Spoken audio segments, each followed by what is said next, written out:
ওমর রাদিয়াল্লাহু তাআলা আনহু নিজের নাকটা তার মুখের কাছে নিয়ে দেখে একটু গন্ধ আসে, হালকা দুর্গন্ধ আসে। তো ওমরও ভাবলেন মনে পান করছে, দুর্গন্ধ আসে, বলে বাবা মদ পান করি নাই, নাবিস পান করছে।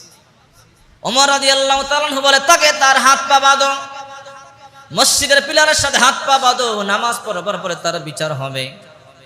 আলী রাদিয়াল্লাহু তাআলা আনহু জানেন ওমর কত কঠিন, নিজের সন্তান আবু শাহ আমার হাত পা গুলো বাঁধা হলো। আসরের নামাজের পর খলিফাতুল মুসলিমিন বলে, হে সাহাবীরা তোমরা কি মনে করেছো আমার সন্তান বলে আমি তার বিচার করব না?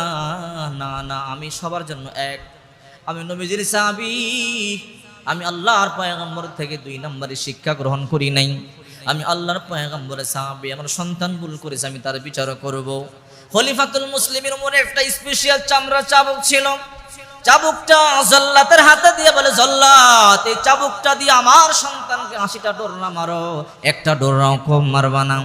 জল্লাত চাবুকটা হাতের মধ্যে নিয়ে বলে, ওমরের সন্তান যেহেতু ওমর হুকুম করেছে, কিন্তু সন্তান তো ওমরের, আমি চাবুকটা একটু আস্তে করেই মারি। চাবুকটা মারতেছে, ওমর রাদিয়াল্লাহু তাআলা আনহু দেখতেছে, একটা চাবুক মারলেন, 2টা চাবুক মারলেন, 3টা চাবুক মারলেন, মোটামুটি আস্তেও নয় একেবারে জোরেও নয়, মিডিয়াম ভাবে মারতেছেন। ওমরের কাছে ভালো লাগলো না, ওমর বলে কি রে চাবুক আস্তে মারস কেন, চাবুক কেন জোরে মারস না? নিজের হাতে টান দিয়ে চাবুকটা নিয়ে ওমর নিজের হাতে চাবুক মারা শুরু করলেন, 1 2, সবাই বলো আমি 3টা তো আগে মারা হয়েছে, আবার 1 থেকে কেন গণেন? বলো ওই 3টা বাদ, ওই 3টা চাবুক আমার পছন্দ হয় নাই। খলিফাতুল মুসলিমিন ওমর আল্লাহর পয়গম্বরের এমন একজন সাহাবী যাকে মেজাজে ওহী বলা হইতো, যার কথার উপরে ভিত্তি করে আল্লাহ পাক রব্বুল আলামিন 22টা আয়াত নাজিল করছে, সুবহানাল্লাহ বলেন। একদিন আলী রাদিয়াল্লাহু তাআলা আনহু স্বপ্ন দেখতেছে, এক বৃদ্ধা মহিলা মসজিদে নববীর মধ্যে কিছু খেজুর নিয়ে আসছে, আয়েশা আল্লাহর পয়গম্বরকে বলতেছেন, আল্লাহর পয়গম্বর এগুলো আমার গাছের পহেলা খেজুর, খেজুরগুলো পেকেছে, আমি নিয়ত করেছি এই খেজুরগুলো আমি আপনারে আগে খাওয়াবো, আপনি খান আর আপনারা সাহাবীদেরকে খেজুরগুলো বন্টন করে দেন।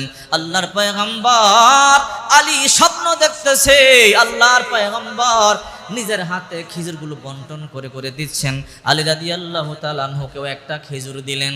আলীর ঘুম ভেঙে গেল, নামাজ পড়ার জন্য মসজিদে গেলেন। তখন তো আমির হয়েছে হযরত ওমর রাদিয়াল্লাহু তাআলা আনহু। নামাজের সালাম ফিরাইয়া ওমর রাদিয়াল্লাহু তাআলা আনহু বসলেন। এমনি একজন বৃদ্ধা মহিলা কিছু খেজুর নিয়ে একটা টুকরির মধ্যে ডুইকা বলো, আমিরুল মুমিনিন এগুলো আমার গাছের পহেলা খেজুর, পাকা খেজুর, আপনিও খান আর সাহাবীদেরকে বন্টন করে দেন। হযরত ওমর রাদিয়াল্লাহু তাআলা আনহু এক সাহাবীকে বললেন খেজুরগুলো নিয়ে আসো।